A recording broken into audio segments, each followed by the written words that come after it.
I still remember the air that morning, heavy and damp, the kind of Louisiana heat that clings to your skin like a second set of clothes. The master had been dead 3 months, buried in the family plot behind the Magnolia Grove, but the earth above him had hardly settled before his widow began turning her grief into a whip against us. They called her Mrs. Beaumont, though in the quarters we whispered her name in other ways, never out loud, never where ears could carry.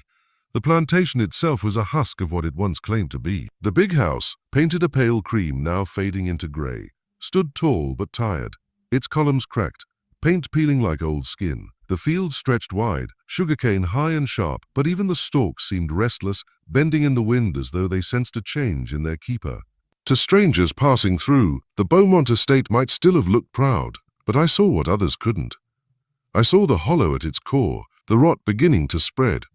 The widow walked through that house like a restless spirit, her black silk mourning gown trailing behind her. At first she kept to her rooms, shutting herself away with bottles of brandy and letters from her husband's creditors. But grief has a way of needing a target, and soon it found us. Her voice became sharper, her punishments quicker, her eyes always searching for something, someone to blame for her misery. I had known cruelty before. Slavery itself is a school of cruelty, where every lesson is carved into your skin or your soul. But there was something different about her brand of torment. The master's hand had been brutal but predictable.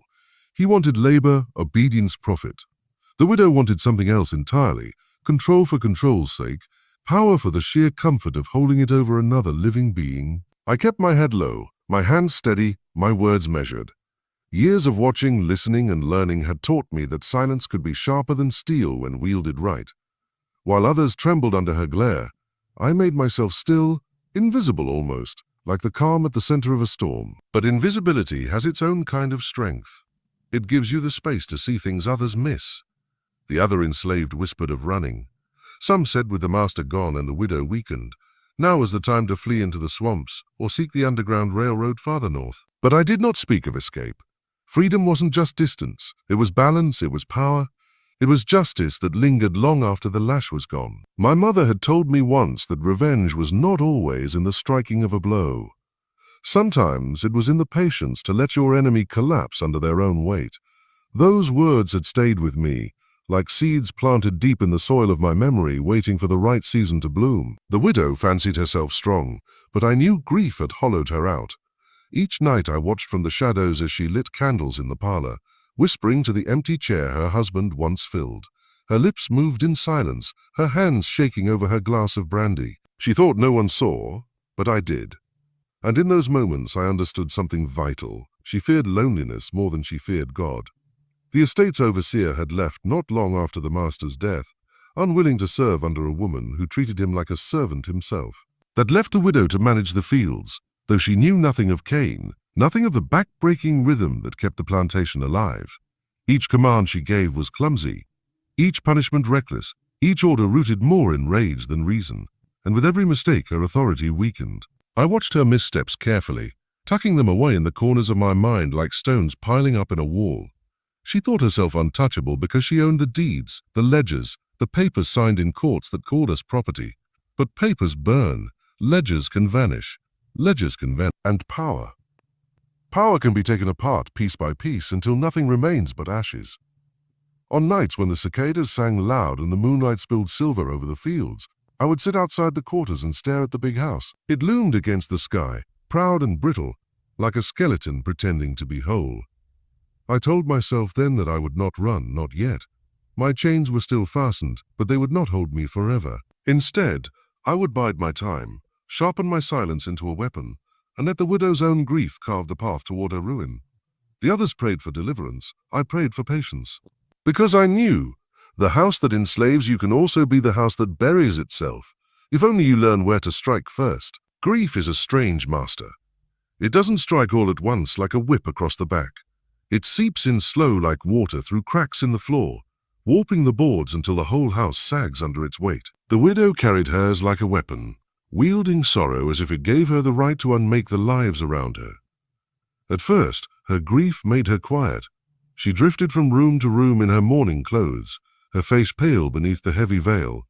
But silence can turn dangerous in a woman like her. The quiet cracked, And what came after was a bitterness sharper than any lash.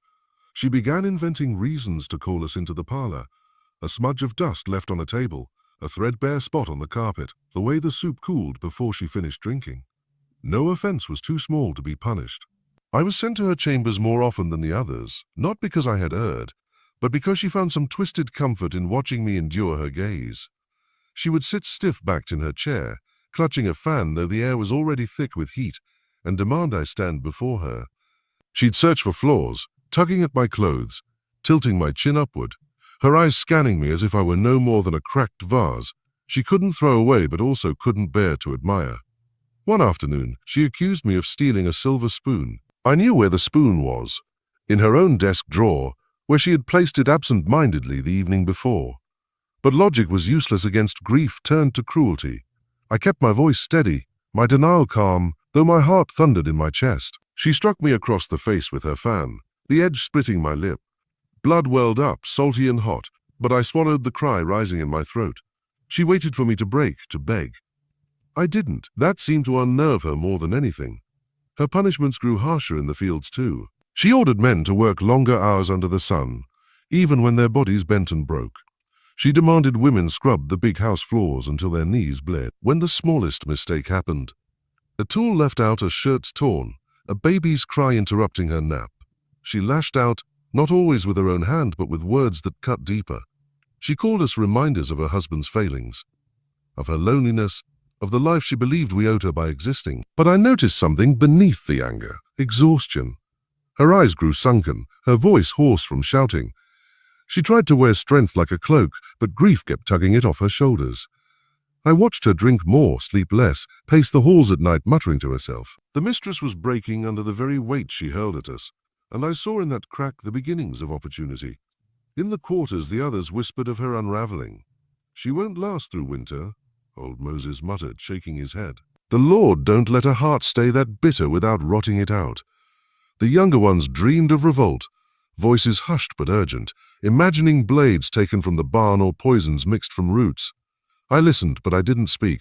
A revolt could burn bright, but fire is noticed. Fire draws eyes from every direction. I wanted something quieter, something that would last longer than a single night of chaos. One evening, as the sun dipped low and painted the cane fields in gold, I was sent to deliver her supper. She sat in the parlor, a half-empty bottle of brandy beside her plate. Her hand trembled as she reached for the fork, her rings clinking against the china. She stared at the empty chair across the table, the one her husband had filled for years. Her lips moved soundlessly, whispering to him, pleading, cursing. I could not tell which. I lingered in the doorway long enough to see tears streak her face. For all her cruelty, for all her venom, she was still human in that moment, raw and unraveling. But pity is a luxury the enslaved cannot afford. Her tears did not soften me, they sharpened me. They showed me the depth of her weakness, the hollow place where her heart used to be.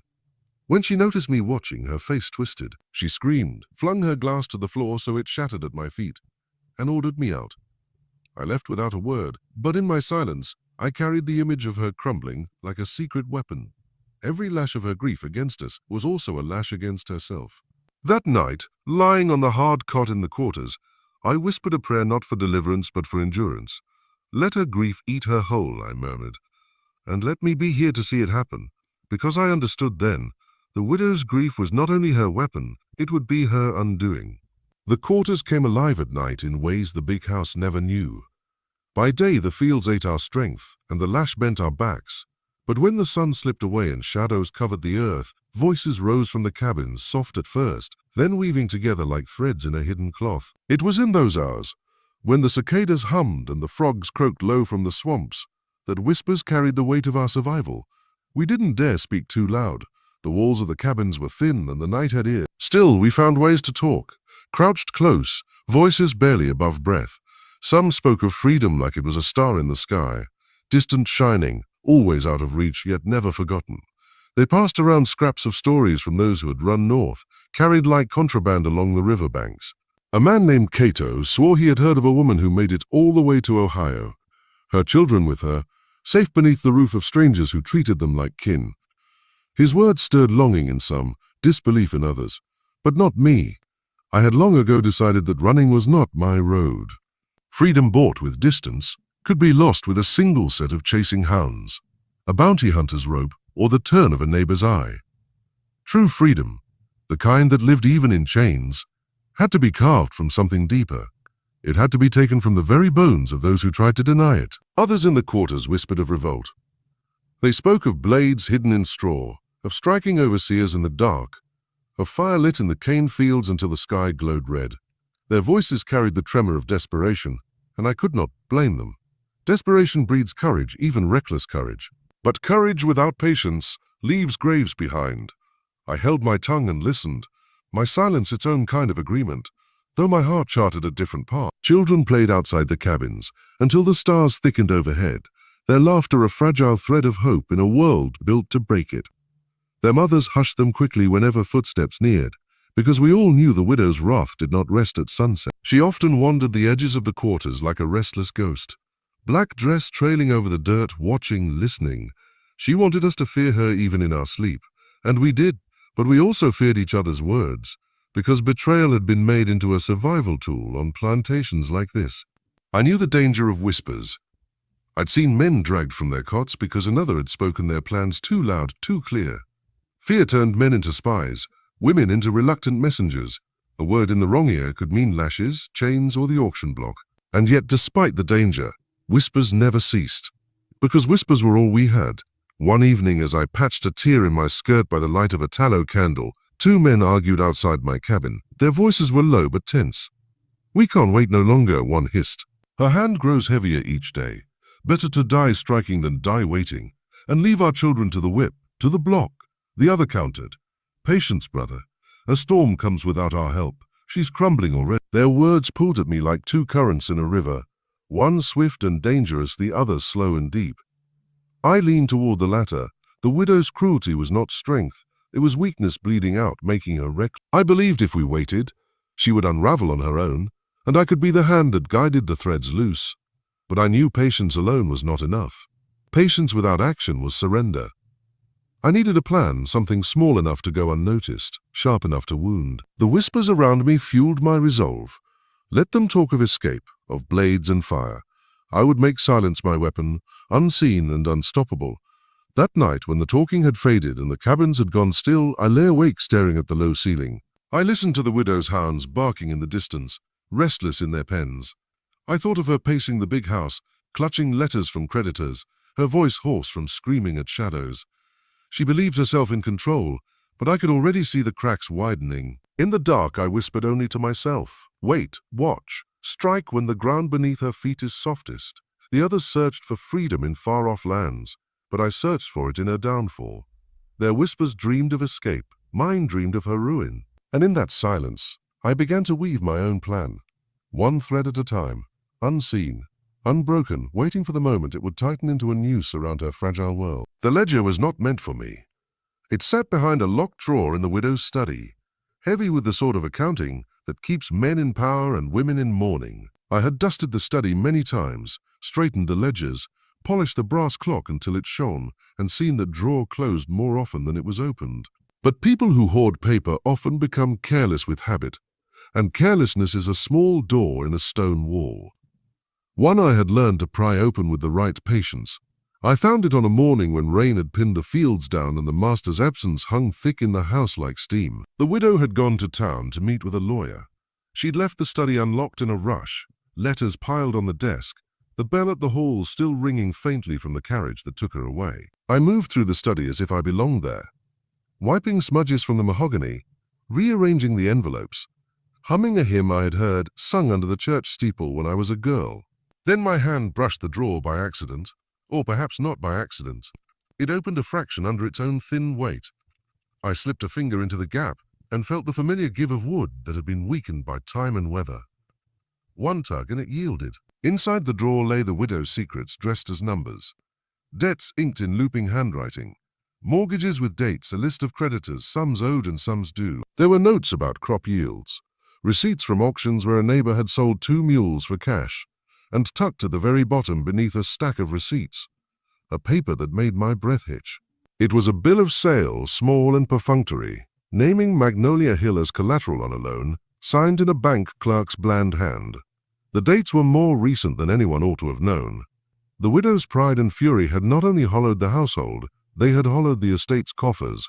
I sat back on the study chair and let the world sharpen. Numbers mean things. Ledgers are maps. Where ink meets page, there is a path to follow, and the path this paper traced led straight to the possibility I had been waiting for. Leverage. If she owed money, if there were creditors breathing down her neck, then the widow's power, the very thing she clung to in order to lash us into obedience, had seams. Those seams could be pulled until the whole garment unraveled. There were also names in the margins, penciled quickly, as if the writer wanted to hide them even from themselves. A Mr. Langley, a syndicate in New Orleans, a reference to land to be sold if terms were not met. The more I read, the more the picture grew bolder. Creditors who could be encouraged, auctions that could be hastened, panic that could be stoked. I felt a cold thrill run through me, the kind you get when you find a tool where you thought there was only ruin. But papers alone do not topple houses. They must find a willing mouth, a rumor that moves faster than a gale, a neighbor's conscience, or their appetite. I put the ledger back exactly where I found it, smoothing the papers until they lay as if no index finger had ever disturbed them. Leaving meant not only protecting myself, but shaping the narrative.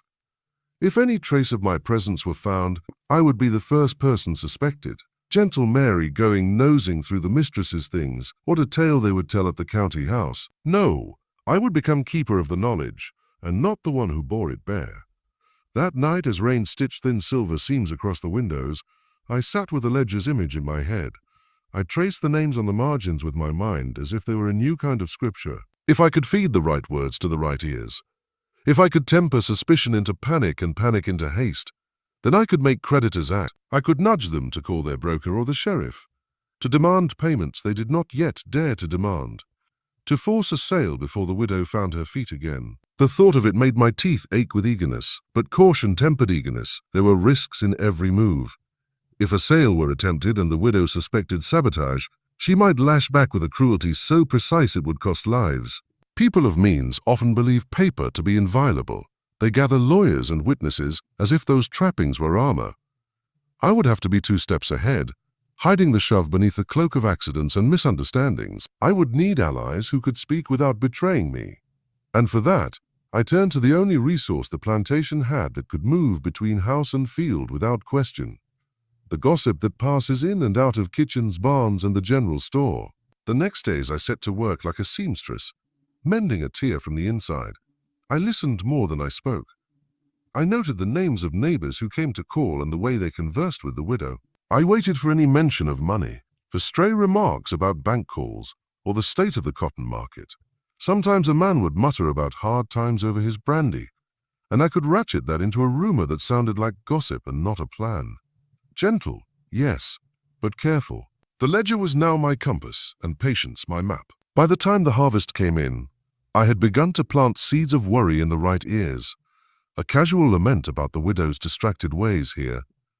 A whispered suggestion there that perhaps she'd find it easier to liquidate a parcel than tighten her belt. To anyone who already had an appetite for profit, those whispers are fertilizer. I did not speak of ledgers or documents. I only hinted and watched, letting fear grow like grass in a field left untented. Paper had shown me a weakness. Now I would feed that weakness until it consumed her. The ledger had been discovery, the first small crack in the wall. What I intended to do with that crack would be slow and sure, like water wearing stone. And I would do it while the widow thought herself the only strong thing left in a world that had, in truth, been hollowed out for her. Words are small things, but they can start great fires if fed to the right place. I learned that in the space between my palms and the widow's ear, where a casual phrase could bloom into panic and a half-remembered rumor could harden into proof, I had the ledger in my mind and the ledger's lines in my head. Like a tune I kept humming until others took up the chorus.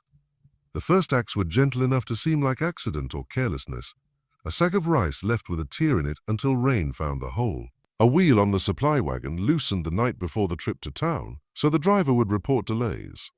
A note misdelivered, pushed under the wrong door, until the wrong man rid of a payment due and muttered to his friend over whiskey. Each small sabotage was measured to cause irritation, not catastrophe. Annoyance was the coal that would warm the pot of worry, not burn the whole house down and draw attention to the tinder pile. I had allies without naming them. Old Essie, who taught me the names of plants and the songs of their seasons, winked when I mentioned the widow's restless nights, and gave me a look that asked no question. Solomon the groom gathered Tempest's bridle, a half-inch too tight, and told a neighbor the stallion had been restless. Such an observation, passed from mouth to mouth, became evidence a stranger could use to justify a hasty appraisal of the estate. Little things easy to disguise. The plantation's gossip wheels turned without noticing whose hands had greased them. Neighbors came as men always do when smell of someone else's misfortune drifts through the county, curious, opportunistic, ready to measure how wind might shift their own fortunes. I planted the right words in the right places. The widow had been seen meeting a man from town. She'd been distracted and missed a shipment. Strange wagons had come at night. The ledger's truth lived with me like a secret ember. I never showed it. I only fed that ember by inference, by suggestion. Men who lived by commerce reacted to such hints the way moths lean wing first aflame. At the same time, I worked inside the walls where hands could be seen but not suspected. I soured a barrel of molasses by leaving the bung loose in the heat.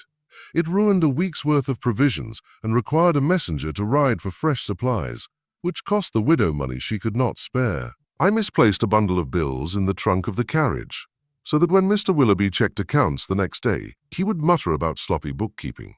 Paper, it turned out, had allies in water and weather and the inattentive.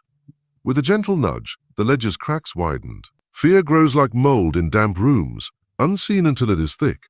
As the whispers reached ears with authority, creditors began to murmur. A man from New Orleans asked pointed questions about shipments. A broker sent a letter asking after the status of the mortgage on the Georgia parcel. A feed merchant tightened terms, saying he'd need payment upon delivery. I watched the widow's face when she read those notes, how the color left her, how her hands trembled. It was a small victory each time, one more notch carved into her certainty. But I did not push too hard. Too much haste would have brought suspicion. The widow could always point a finger at the obvious servants, those with quick tongues or brash courage, and the law would be quick to clothe itself in proof. I moved like the river that runs beneath the cane, slow and steady, deep where it needed to be, and invisible where the light might notice. If the widow called for explanations, I presented them with the same calm that had kept me alive all these years. I made my answers the bomb to her nerves, the cord that tied her anxieties back into order I then loosened from the other end. There were nights when my chest ached with the cruelty of what I did. To spoil a provision, to misplace an account, to seed a rumor. These are acts that leave no blood on your hands, only a smear on the ledger of conscience. But the ledger of conscience weighed less than the thought of grace carried off in some trader's cart, less than the image of little Isaiah sold away and raised under a stranger's lash. I told myself those truths in the dark, repeating them until the ache steadied into resolve. As the widow's creditors tightened and her neighbor's interest sharpened, her behavior changed. She grew defensive, suspicious of callers, frantic when payments failed to arrive. She began to lock the study more often, to keep the windows latched even in the hottest afternoons, and to call for tallies of every stock and parcel. The more she ordered, the more mistakes she made. Hasty accounts that contradicted one another, misfiled receipts, promises to men who expected immediate settlement. Each error was a handhold for fear to climb. I remember one evening when Mr. Langley's agent came for a sighting. He rode up in a carriage with a sort of lawman's look about him. Neat boots, a ledger of his own under his arm, questions like knives. He asked to see the books. The widow's face tightened until she looked older than her years. She insisted she had everything in order. Yet when the agent asked to see the Georgia parcel's papers, a clerk sheepishly produced the bill of sale I had seen months earlier in the drawer. The agent's eyebrows rose. He wrote a brief note, not yet an order, but careful men hear the smell of opportunity and make plans. That night, as quiet settled over Magnolia Hill like a glove, I sat by the window of my small room and listened to the wind comb the trees. The ledger's numbers hummed beneath my tongue. The widow's anger burned hot, but it burned outwards. My work burned beneath, patient and private, turning every careless ember into something that would, in time, consume her standing. Revenge, I had been taught, is not only in the blow but in the slow work that makes the blow unavoidable. The fire I fed was not one you could point to and say, "There, see how she fell."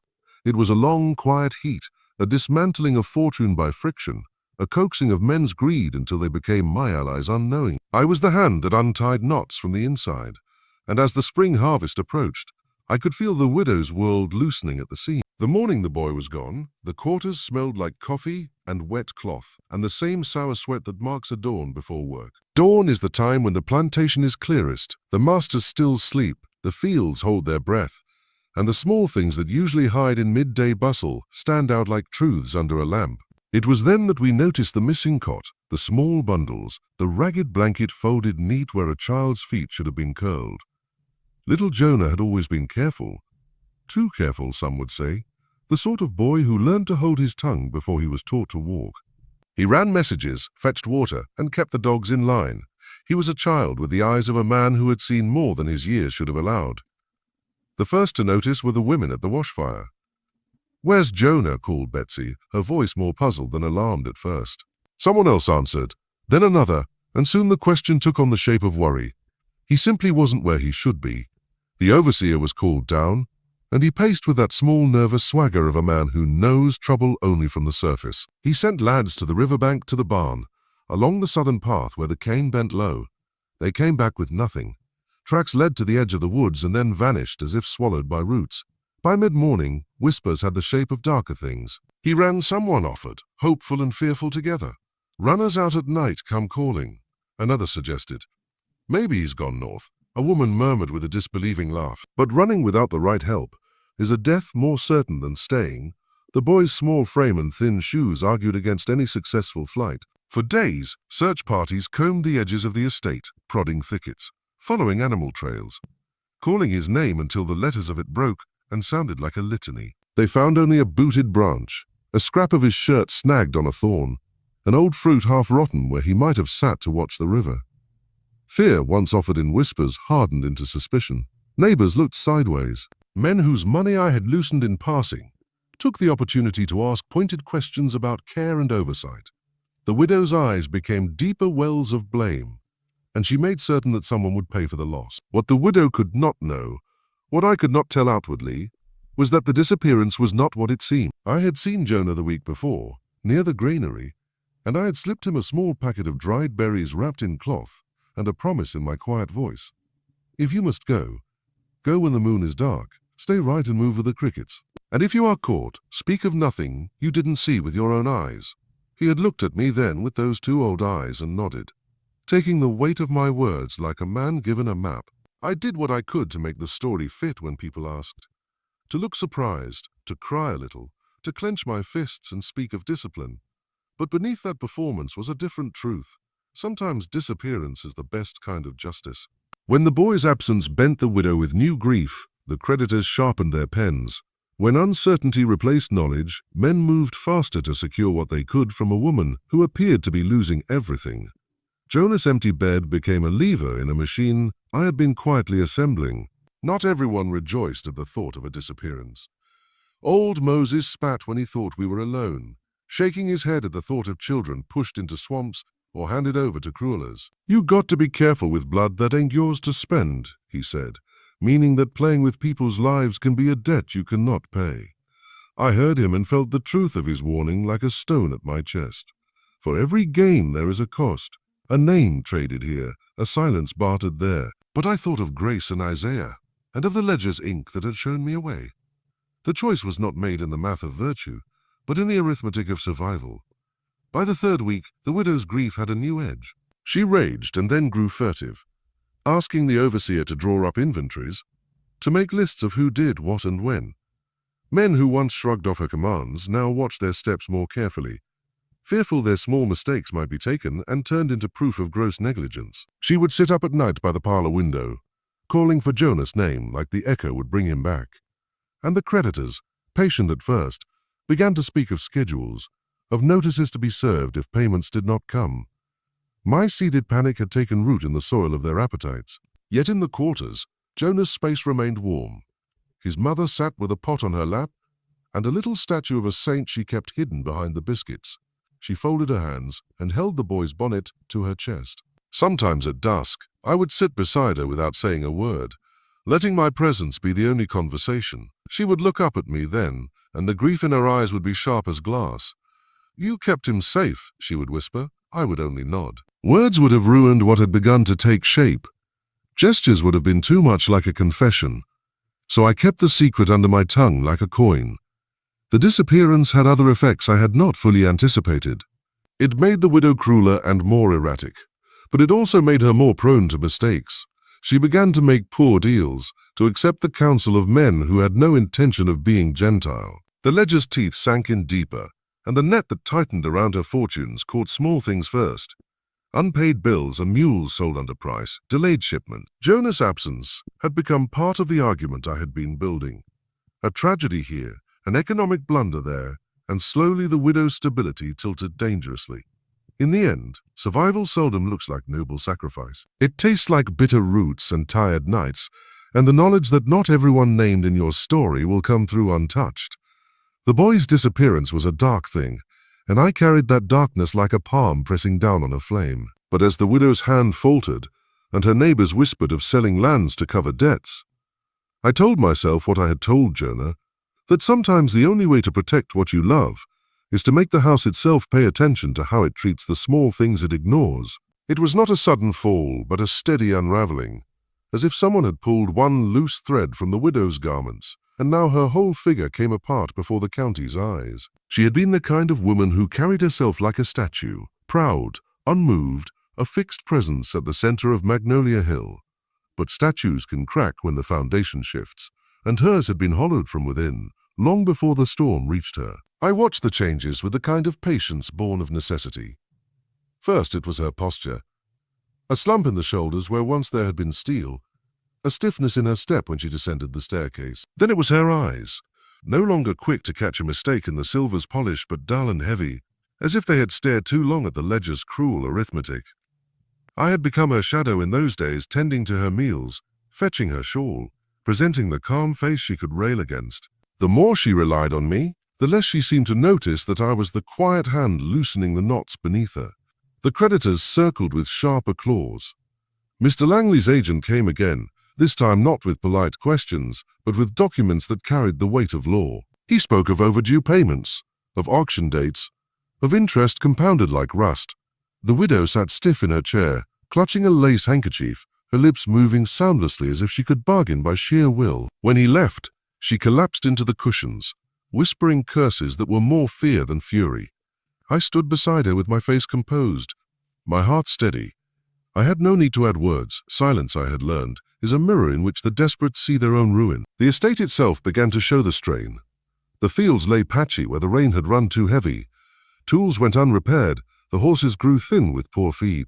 Even the house betrayed her, shutters hanging askew, a roof tile missing, dust settling where servants no longer had strength to polish. It was as if Magnolia Hill itself sensed its mistress's weakness and joined the conspiracy against her.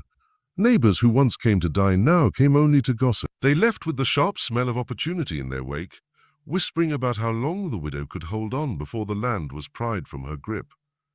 But decline does not make a tyrant gentler. If anything, it sharpens cruelty. She lashed out at the smallest errors. A chipped cup, a late step, a misheard order. Whippings grew more frequent, though her hand no longer held the whip. She ordered others to do it, watching with cold eyes that flickered like a lamp about to go out. Some said grief had broken her. Others said pride. I knew it was both, and I let her rage burn itself smaller each time until it became more ash than fire. I will not lie, there were moments when pity stirred. To see her sitting in the parlor in the middle of the day, staring at the clock as if time itself were mocking her, was to glimpse the fragility beneath the armor. She had lost children to illness, a husband to the grave, and now the estate to debt. Yet pity could not hold. Pity, I reminded myself, had never been offered to us. Grace still woke crying some nights, calling for safety that did not come. Isaiah still flinched when the overseer raised his hand too quickly. My family's survival weighed heavier than sympathy for a woman who had chosen her cruelty like a gown. The turning point came when she began to speak to ghosts. At night, wandering the halls with a candle trembling in her hand, she would call Jonah's name, or murmur to her dead husband, as though he sat in the armchair waiting for her reply. Servants whispered of madness, and I encouraged their whispers in the right places. Madness is a dangerous perfume, strong enough to mask reason, but also strong enough to drive creditors faster, neighbors bolder. If they believed her unstable, they would tighten their nooses quicker. Each night she spoke to shadows, and each morning I folded those shadows into my plan. By the harvest's end, The widow was a figure of ruin. Her dresses hung loose, her commands carried no weight, and her hands shook even when she clasped them in prayer. The woman who had once ruled Magnolia Hill with an iron tongue was reduced to pacing corridors in silence, muttering figures that no longer added up. I moved through her world like a quiet witness, making certain she never noticed that the rope she felt tightening had been slipped over her neck by my own steady hand. Decline is rarely dramatic, it is the long ache of something breaking slow. In that slowness, I saw my revenge unfolding exactly as it needed to. Every slip of hers was a stone I had already loosened. Every cruelty she hurled was a lash that rebounded upon her own back. She was falling not by accident, but by design. Mine. Mirrors are treacherous things in a house like Magnolia Hill. They do not lie. They only show what the room will admit: light, shadow, dust, the curve of a face. In a world that prized appearances above truth, a mirror was a ledger of how well you kept your place. Mrs. Beaumont had a hall of mirrors on the second landing. Tall panes set in gilded frames, reflections repeated like a congregation of watchers. She loved them because they made her look multiplied, larger, more complete. When one of those panes shattered, it felt to the household like a crack in the very notion of her command. It happened on an afternoon when the sky was bruised with low clouds, and the air sat heavy as if waiting for a verdict. I had been asked to polish the parlor mantel and arrange the photographs of the late Mr. Beaumont for the caller expected that evening. The house hummed with that brittle calm that precedes gossip. The cook humming louder than usual, the maid that dusted the stair landing moving with small clipped steps. I worked with the same tranquil hands I had learned to keep, smoothing cloth over carved wood, letting my mind wander to accounts and ledger lines. Outside, thunder muttered a promise. I remember the sound before I saw it. For a moment everyone froze, as if the house itself drew breath. Mrs. Beaumont, who had been in the conservatory tending her orchids, rushed in, shawl trailing, her expression a curdled mix of fury and dread. A careless maid, she hissed at once, the accusation rolling off her tongue like poison. Who was on the landing? Who set foot where they weren't to be? Her voice had the brittle edge of someone afraid of silence. The servants exchanged nervous glances. Mirrors do not break themselves, even in old houses. Something had caused that crack. I stepped forward as if in audition. "Forgive me, ma'am." I was in the parlor, polishing the mantel, I said, palms open, eyes lowered in the practiced posture of submission. My words were small and immediate, the kind of answer she demanded. Mrs. Beaumont's eyes flicked across the assembled faces, and then landed on mine with a curious hesitation, as though she saw through me and expected emptiness. "Very well, see that it is repaired. I will not have a ruinous reflection greeting my guests." She spoke the command and then turned away. But in her shoulders I saw something else, a shiver of fear that looked like recognition. The household buzzed with talk for days. Why had the mirror shattered? A draught, a flaw in the frame? Some accident with the servant who polished the stairs. Men with crates and ladders came and measured, nodding gravely and making notes to the master's agent. They remarked upon the age of the glass, the slight bow in the landing's floorboards, the likelihood of a hidden fault. They did not remark upon the look that had passed between me and Mrs. Beaumont when she first saw the broken pane, a look that said uncomfortably that things could fracture from within. In the quarters, whispers ran hot and wild. Some said it was a sign. Breaking a mirror in a house was bad luck for those who keep it polished. Others shrugged and laughed, calling it superstition. Old women muttered about omens, while the younger ones pretended not to listen. I allowed the chatter to curve where I wanted it to, a slow river diverted by small stones. The widow's reaction was the most valuable of all. She tightened like a wound. She began to move through rooms more slowly, pausing at thresholds to peer at her reflection, adjusting a collar, smoothing a fold as if rehearsing her control before an audience that might not applaud. There were nights she would stand before the other mirrors, lining up her image like a general inspecting troops. She would turn this way and that, watching the way the light bent at her jaw, worrying at her hair as if the smallest thing could betray her. I watched too, from shadows or when I passed, and I saw the way her patience thinned. Where once she had been mock untouchable, now she was perturbed by her likeness. A woman who had relied on appearances, discovering that reflection could be a stranger. Broken glass has a way of seeding cracks in people.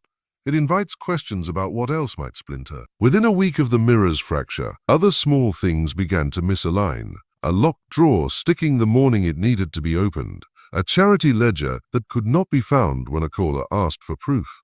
A supposedly secure store of documents muddled and half hidden. The widow began to sleep less and to talk more to her empty rooms. She spoke aloud to the late master at the dinner table and would then blink fast as if ashamed of her own voice. The mirrors held each of those moments, multiplying them into a chorus she could not silence. I did not break the glass with my hand. My plans were not loud.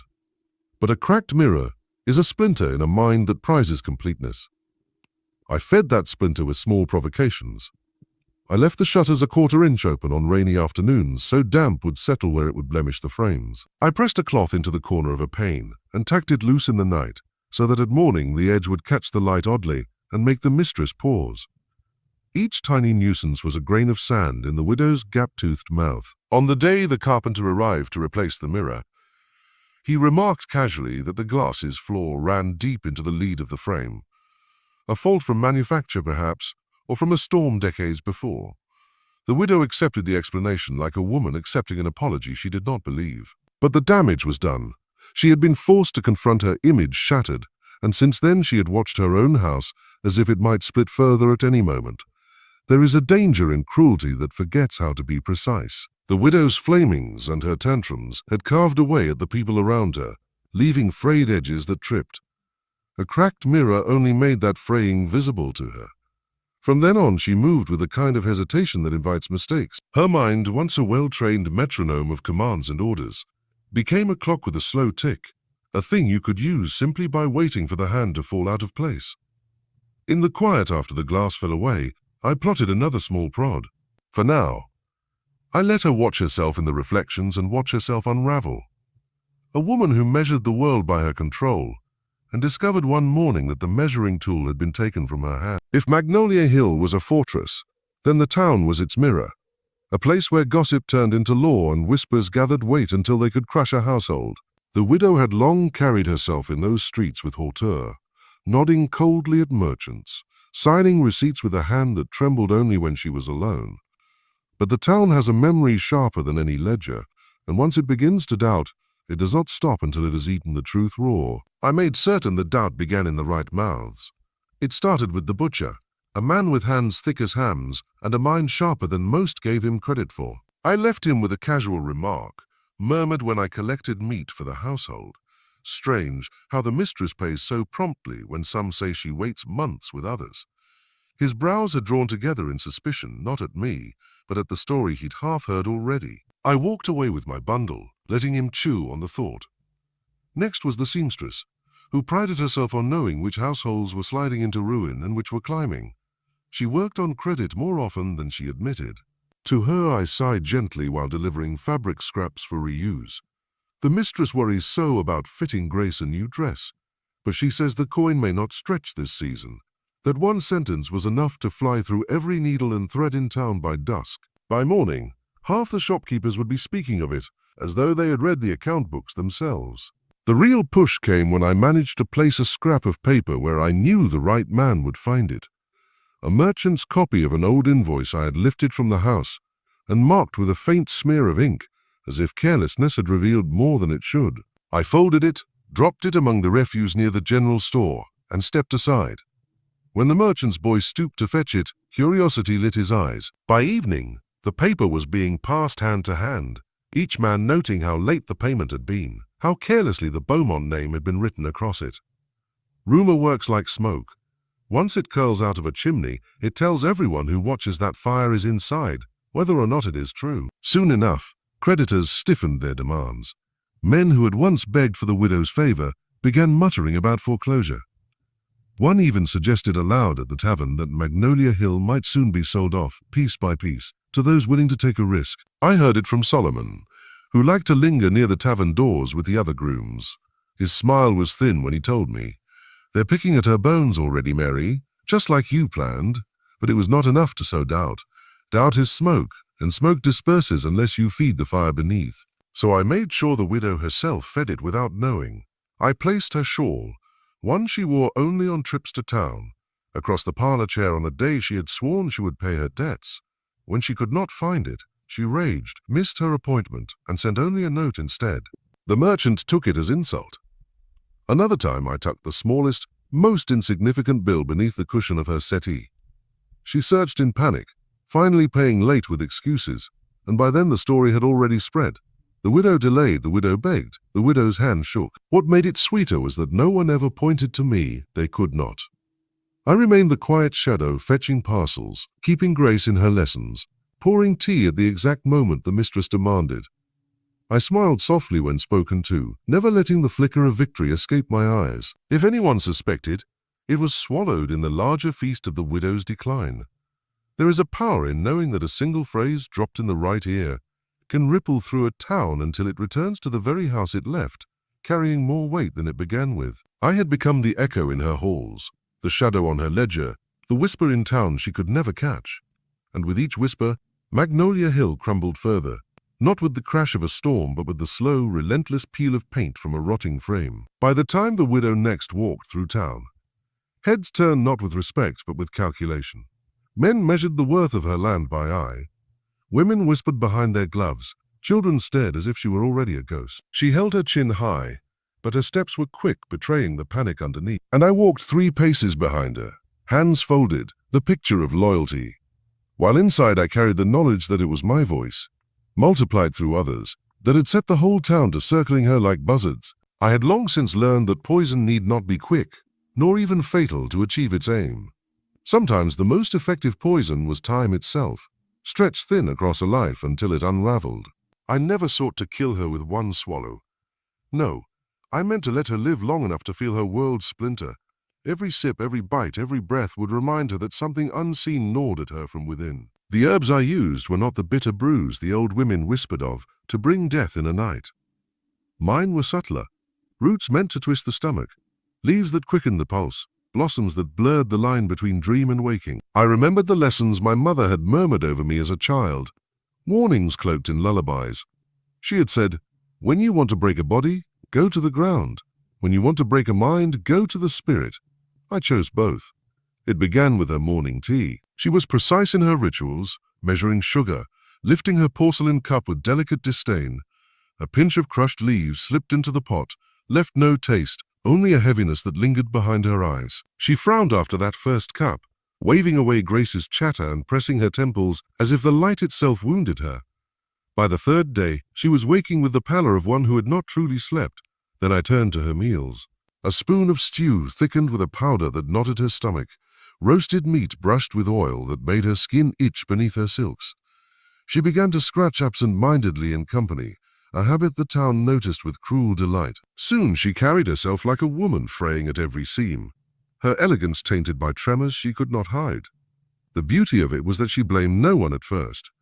She turned instead on herself, wondering if her grief had weakened her, if her age had betrayed her. She swallowed tonics from the apothecary, tried fasting, tried feasting, tried prayers whispered at midnight to a god she could not truly reach. Each attempt failed. I made certain of it, but what I wanted most was not her body's decline. It was the erosion of her mind. I laced her evening wine with a flower that blurred the line between sound and silence. She began to hear faint footsteps when none walked near, to smell smoke when no fire burned. On storm nights she swore she heard her husband calling from the walls, his voice raw with accusation. Once I found her standing barefoot in the hall, staring at the empty staircase with tears streaking her face, whispering, I didn't know, I didn't mean to, she grew erratic. One evening she lashed out at Grace for humming too loud, striking her across the cheek before she seemed to realize what she had done.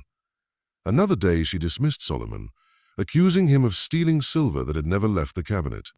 The household grew restless, enslaved eyes following her with a wary gaze reserved for wild animals. Dangerous, unpredictable, doomed. And yet the town saw only part of it. They saw the widow falter in her carriage, clutching at her shawl as though it anchored her. They saw her words stumble in conversation, her accounts riddled with error. Each slip confirmed what they already whispered, that Magnolia Hill was in decay, that the widow's grip had loosened. I had planted the doubt, but she watered it with every faltering step. There were nights I wondered if I had gone too far, if perhaps death would be kinder than the labyrinth I had led her into. But then I remembered the lash across my mother's back, the nights without bread, the sound of her laughter turned into weeping. Mercy had no place here. What I gave her was a reflection. The very torment she had sown in others fed back to her in silence, in shadows, in poison too fine to trace. She never once suspected me. I remained the steady hand, the quiet servant at her side, offering tea, pouring wine, serving dishes with downcast eyes. If she looked at me strangely, it was only with the mistrust of a woman who feared everyone. And that was the final stroke of my revenge. She died 1,000 tiny deaths, each one sown from her own hand. Yet she never realized who had guided her to the edge. It was not her body I poisoned. It was her legacy. Magnolia Hill was becoming a house no neighbor respected, a family name spoken with pity and disdain. Even if she lived another decade, she would live it in ruin. That was the curse I wove into every meal, every drink, every whispered silence, a legacy rotting from the inside, carrying her name down into the dirt where it belonged. Houses keep histories the way rivers keep stones. Smooth the edges, hold the shapes, and whisper what passed through them long after tongues are gone. Magnolia Hill began to speak in new ways. The plaster that had always been a pale, forgiving skin now flaked in long curls where damp met wood. Roof tiles shifted in the night as if something beneath them had shifted its weight. Doors that once closed with the polite click of propriety now stuck on their frames, drawing curses from men who thought the house owed them more respect than the living inside it could provide. It started small and domestic. A gutter that ignored its purpose and let rain crawl down the main column. A stair that creaked on the second landing where no one remembered a noise before. Neighbors muttered about old houses and settling beams. The widow tightened her jaw and called for carpenters with more blunt urgency than before. She ordered men to mend what was broken, not understanding that the house did not only show neglect, it reflected the mind that ran it. As her authority frayed, the house's own fabric took on the shape of that unraveling. I tended to the household as always, carrying warm trays and folded linens, but my eyes watched the walls more closely than ever. There is an eloquence in decay. A loose shingle can invite wind. A small leak can invite rot. I found ways, quiet and deliberate, to hasten those little betrayals of structure. A bundle of thatch tucked just so behind the larder would let moisture gather beneath the eaves. A nail left slack in the partition between the nursery and the hall would let a draught breathe its cold into the board. Each small misplacement was a seed sown where the widow's patience would have to intercept it, and intercept she did, with hasty repairs and flaring tempers that cost her more coin and more patience than she had left. The servants began to notice patterns where before there had been random misfortune. The barn doors would swell after a storm, lodging in their hinges. The ox cart strings would fray at the same time as the rope that tied the stable gate. An old well bucket we relied upon would develop a hairline crack, losing water drop by patient drop until we were forced to haul from the creek. Each inconvenience was a small tax on the household's resources, each repair another entry on an account the widow could not afford to keep clean. Her reaction made the work effective. She scolded, fretted, demanded explanations that the overseer could not give without revealing that his men were overworked and underfed. How could this happen? She demanded of Solomon one afternoon as he reported a new leak. His face was patient but blunt. Age, ma'am. Houses settle. Weather does what it does. We fix it and it breaks again. The widow's eyes narrowed, not at the man but at the invisible ledger that had started to assert itself against. If she had been a better manager, if she had known the ways of Cain and credit and drought, perhaps those small failures could have been weathered. But she had been managing with a heart full of grief, and grief is a poor architect. There were nights when I lay awake and listened to the house speak. The board sighed, the shutters clapped like lazy hands, mice rustled in the pantry, and the sound of water moving in places meant to be dry made the wood groan in complaint. For the first time in years, Magnolia Hill had an honest voice, and it spoke the truth of its mistress's misrule. My hand would find the ledger I had memorized, names, dates, interests tallied like a slow drumbeat, and I knew that each creak and each leak would be another drumbeat toward the reckoning I saw. Yet even as I encouraged the house's failings, I took care that they appeared to be accidents of age and weather. People pity old houses. They envy them too, and so they invest in them only as long as they expect a return. We made sure the repairs looked earnest yet insufficient. The carpenter's mate would show a willingness to patch, but the widow's purse would limit how much could be done. We chosen men who mended in ways that were visible but shallow, a neat patch over rot that would hide the problem until the next storm revealed the deeper wreck. The widow paid for appearances and not for solutions, and that is the kind of spending that slippery men like brokers love. There was another benefit to letting the house become unreliable. It gave the household excuses. Slower service at dinner could be blamed on leaky kettles. A missed shipment could be explained by a wagon wheel that finally gave out in the mud. The widow's temper flared, and she called us incompetent or lazy in front of visitors, undermining her own plea for sympathy. Her gestures of authority became reheated echoes, and the town heard them as indecision rather than command. Those hearings are dangerous for a woman with debts and an empty pocketbook. I remember the afternoon. A storm tore through like a mouth closing fast. Rain hammered the roof in sheets, and for an hour the world outside was a smother of water and wind. By morning, the West Wing's gutter had pulled away entirely and poured its collected flood into the library, soaking papers that had been so carefully stacked with the sort of disregard only a woman in mourning could muster. The ledger I had once opened, the one that had shown me how to move the town, now sat safe, hidden beneath my dress at the quarters. But others were not so lucky. Paper swelled and blurred, ink ran like grief down a washed face. The widow stood at the library window that morning and pressed a trembling hand to the glass, watching the ruined folios drip with water. She cursed the weather and then the carpenter, and then the county, as if something outside could be her scapegoat. Yet those were the moments I prized most. Let her look outward for blame. Let her call in outsiders to mend what she refused to recognize she had broken herself. Each outside hand that entered Magnolia Hill drafted a report, made an assessment, and sometimes a suggestion. That suggestion might have been to sell a parcel, to take credit, to mortgage a paddock. Suggestions they would whisper into offices in town, and those whispers turned to the cold language of law and sale. Cracks in the walls are the kind of thing that stay with you. They demand attention. They make people act in ways they otherwise would not. I had opened the widow's ledger, and then opened her house to its slow decline. It was a cruel calculus, and I do not pretend the arithmetic was easy. But as shingles slipped and plaster fell, a pattern gathered its weight, until even the people who once dined at her table had to reckon with the cost of keeping her in place. The house continued to speak. I listened, and I kept the ledger of its complaints in my head, tallying each creak and drip like an addition in an account book. The widow could not see the invisible hands that loosened her roof snails. She only saw that things no longer held as they once had. And when a house does not hold its mistress, the mistress begins to slip into a place where only sale and loss can anchor her. And that, I had decided, is where Magnolia Hill would find its end. Obedience had always been our enforced language at Magnolia Hill. Every motion of the hand, every nod of the head, every step in the fields was measured against the whip. But when the walls began to crack and the mistress's mind began to splinter, something shifted in the air among us. It was not announced, not spoken of in bold words, just a new rhythm, slow and deliberate, like a drumbeat only we could hear. It began in the fields, where the rows of cane once stood as sharp as soldiers. Tools dulled and were not sharpened as quickly. Hoes snapped in the middle of work, and somehow the handles were never quite replaced. A row that once took an hour to weed now took 2. Sweat still poured, back still bent, but the effort lacked its former urgency. We worked as though we had all the time in the world, and the overseer's curses only scattered against that wall of silence. In the kitchen, pots simmered a little too long. Bread came out burned one day, underdone the next. A jug of milk soured because it had been left near the fire instead of in the cellar.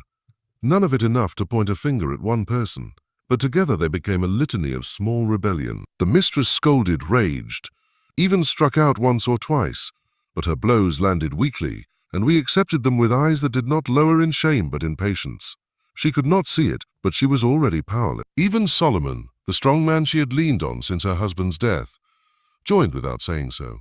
He moved slower with the horses, tightening harnesses with fumbling fingers, feigning difficulty with knots he had tied all his life. He would glance at me sometimes with the faintest smile, as if to say, "We are all in this now."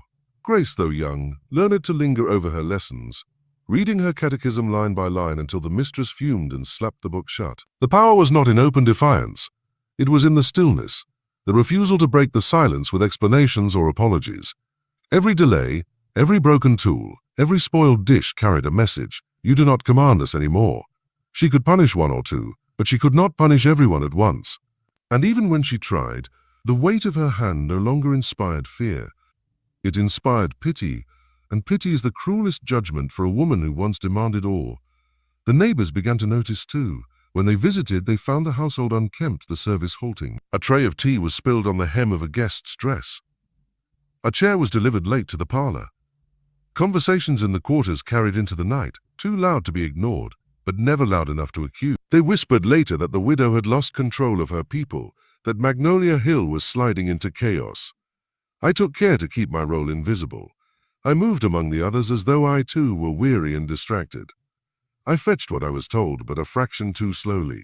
I smiled politely, but never answered more than I had to. My silence fed theirs, and together it became an unspoken pact. No more rushing to please, no more fear sharpening our every movement. We gave her not rebellion, but absence, and absence is a wound that festers deeper than a blow. The widow began to unravel faster. She shouted until her throat was hoarse, but her words only bounced off walls already cracked and rotting. She ordered punishments that were half-heartedly carried out, overseers looking away while the lash fell soft. She accused us of conspiring, and though she was right, her accusations only made her look madder in the eyes of the town. There was a day when she stood on the veranda, watching us return from the field. Our steps were slow, not with exhaustion but with purpose. A rhythm that belonged to us and not to her. She shouted something. I cannot remember the words, but her voice trembled, cracked like old wood. No one answered. We filed past, silent as stones, and in that silence lay her defeat. For years she had held the whip, the ledger, the key. Now we held the silence, and it bound her tighter than any chain she had ever fastened upon us. Magnolia Hill no longer moved for her command. It moved to its own pulse, and that pulse belonged to us. The uprising had no banners, no blood spilled in the fields, no shouts of war. It was quieter than breath, steady as the earth beneath us. It was patience sharpened into a blade she could not see. And though she still lived, still barked her orders, she was already dethroned, left to pace her crumbling house like a ghost who could not command the living. And I, watching from the shadows I had chosen, knew the truth. Her reign had ended not with rebellion, but with silence. The storm came like a reckoning. By dusk the sky had bruised purple, the clouds rolling low and heavy as though the heavens themselves bent down to watch Magnolia Hill. The air was thick, swollen with the scent of rain and something sharper, like iron waiting to be struck. We knew it would not pass quietly. Storms never did in that country, not when the cane rattled like bones and the swamp hummed with hidden things. Inside the widow paced. Her face was pale as wax, her hands trembling even when she gripped the banister. She had been unraveling for weeks, muttering to herself, staring at walls, as if listening to whispers only she could hear. Tonight her fear hung on her like another layer of morning black. Every flash of lightning startled her. Every roll of thunder made her clutch at her skirts, as though they might anchor her against the sky's fury. I had lit the candles, but the storm snuffed them one by one, until only shadows clung to the corners of the room. Grace huddled upstairs, too frightened to sing, too wise to wander.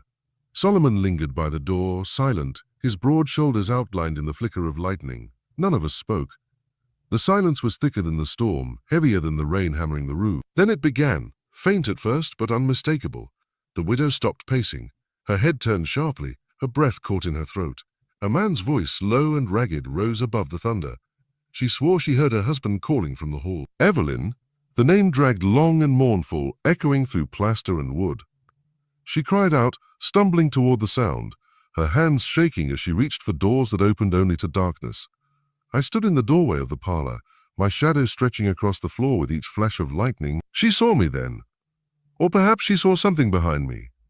Her eyes widened, her lips trembled. "What do you want from me?" she whispered, though no one had spoken. She staggered back, clutching her chest, eyes darting from me to the empty air around her. The storm howled, rattling the shutters until they burst open.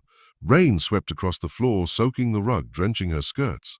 She shrieked, covering her ears as if to block out the phantom voice. Her cries rose higher, cracked, breaking into sobs. She shouted at shadows, at the empty staircase, at the ghost of a man who would never answer. I did not move. I did not need to. My silence was enough. My stillness gave shape to the terror already blooming in her. The storm did the rest, lightning searing the sky, thunder splitting the air, the house groaning as though ready to collapse. She was already defeated. All I did was let her believe the dead had come to collect her. At last she fell to her knees before the fireplace, clutching her ledger to her chest. The ink-stained book slipped from her hands and tumbled into the hearth, where flames licked greedily at its pages. She screamed, reaching for it, but the fire consumed faster than her trembling fingers could save. Smoke rose, curling like dark laughter into the rafters. Her strength gave out. She crumpled against the hearth, her sobs breaking into a silence as heavy as the storm outside. Lightning flashed once more, illuminating her pale face, her wide, unseeing eyes. The widow of Magnolia Hill had reached the end of her reign. not at the hands of a blade, not beneath the lash of rebellion, but in the prison of her own mind. I lingered a moment longer, watching her body slump before the fire. Then I turned, leaving her to the storm, my shadow retreating back into the silence that had always been my weapon. Upstairs, Grace whispered my name, but I gave no answer. Some truths are best left to the dark. That night, the storm battered the house until dawn, tearing shingles from the roof, flooding the cellars, shaking Magnolia Hill to its bones. By morning, the widow lay cold before the ashes of her ledger. The book that had once held her power now nothing but charm. And I, who had given her no mercy, stood in the quiet aftermath and knew. The storm had only been the mirror. The real ruin had been carried in her all along, and I had simply held it up until she saw it. Morning broke grey and swollen, the air heavy with the storm's afterbirth. Magnolia Hill stood hunched against the horizon, its columns streaked with rain, its roof tiles scattered across the lawn, like teeth knocked loose from a mouth too proud to close. Smoke still curled faintly from the chimney, the last breath of the ledger she had tried to save. Inside, silence pressed against the walls, not the silence of obedience, but the silence of something ended. They found her in the parlor, her body collapsed before the hearth. The ledger lay in charred fragments beside her, its ink bled into ash. Numbers dissolved into nothing. The overseer's face paled as he crossed himself, muttering about God's wrath. Solomon said nothing, only closed the mistress's eyes with a hand steady as stone. Grace wailed softly in the hall, not from love, but from fear of what would come next. Word traveled fast. By noon, neighbors arrived, curiosity outpacing grief. They clucked their tongues, stepping carefully over broken plaster, whispering among themselves about debts unpaid, about land too large for a single child and a few hands to keep. Their pity was thin, their interest sharp. One man measured the fields with his eyes, calculating yield. Another studied the barns, noting which beams sagged. They came not to mourn but to divide. The house seemed to know it, too. Its walls exhaled dampness, its floors groaned beneath the weight of strangers. Rain still leaked through the broken gutter, puddling on the carpet where her body had lain. The portraits on the walls, stern faces of men who had built their wealth on our backs, looked down with eyes clouded by mildew. Magnolia Hill, once a symbol of mastery, now smelled of mold, smoke, and ruin. We moved quietly among the visitors, offering what service was expected, but no more. Plates were chipped, tea lukewarm, beds unmade. No one demanded better. They were too busy circling the carcass of the estate. Each guest left with whispers heavier than when they came, and by evening the town already spoke of auctions, of creditors, of Magnolia Hill's fall. For us, the enslaved, life shifted in subtle but certain ways. The overseer barked less, his voice carrying no conviction. Grace clung to her nursemaid, her tears unheeded. Tasks were done slowly, with no lash to quicken the pace. We looked at each other and saw the truth in our silence. The chain had not yet been broken, but it had rusted through. What remained was waiting for the right hand to snap it. I walked the halls that night, barefoot on warped boards, breathing in the scent of wet ash. The mistress's shadow was gone, her voice no longer echoing from room to room. In its place was emptiness, and in emptiness possibility. Magnolia Hill had been her fortress, her weapon, her throne. Now it was a ruin, a house that betrayed its mistress at the moment she needed it most. Standing at the parlor doorway, I watched the embers cool in the hearth. The charred ledger crumbled when I touched it, falling to dust between my fingers. That book had once decided who ate and who starved, who was sold and who remained, who lived and who was whipped into silence. Now it was nothing more than ash on my path. The house would not stand long. The cracks in the walls, the debts in the town, the whispers in every neighbor's mouth. All of it meant Magnolia Hill was already gone, even if the roof still clung to its beam. The widow's name, the Beaumont legacy, the pride that had kept her spine so rigid, all of it collapsed that night with the storm. And I knew, as I let the ashes slip from my hand, that my work was finished. Revenge had not come with fire and blade, but with silence, patience, and time. Magnolia Hill had fallen, not because we rose against it with arms, but because it rotted from the inside until it could no longer bear its own weight. The fall of the house was the fall of her power, and I, who had been her shadow, now walked freely in the ruins she left behind. When the widow was buried, the earth took her quickly, swallowing her with no more ceremony than a stone tossed into a well. Neighbors spoke their shallow condolences, yet their eyes glittered with calculation. Within weeks, men with pens and ledgers rode through the gates of Magnolia Hill more often than carriages of friends. Auctions were whispered, parcels discussed, debts called in. The house that had once lorded itself over the parish now sat exposed, a carcass for scavengers. For us, life did not change overnight. Chains remained, commands still came, but they rang hollow, stripped of the authority that once made them iron. The overseer's voice cracked when he shouted. Grace's demands dissolved in tears. We carried on with our work, slow, deliberate, unhurried. Yet beneath it all pulsed the truth. The mistress's reign was over, and in her fall a new quiet power belonged to us. I often thought of my mother in those days, of the lash that had broken her back, of the hymn she sang in whispers, half prayer and half warning. She had told me that chains can be broken in two ways, by force or by waiting until rust eats through the links. Now, standing in the ruins of Magnolia Hill, I saw the truth of her words. The chains still circled our wrists, but they no longer belonged to her. They belonged to us, forged into patience, into endurance, into weapons unseen. Each night, when the lamps were dimmed and the house sighed with its own decay, I sat by the window and listened. The fields lay dark, the cane whispering in the wind, the swamp murmuring beyond. But beneath those sounds was another, the steady heartbeat of survival. We had endured lashes, hunger, grief, and silence. We had watched the proud widow unravel herself thread by thread until her name was ash and her house a ruin. That was our victory.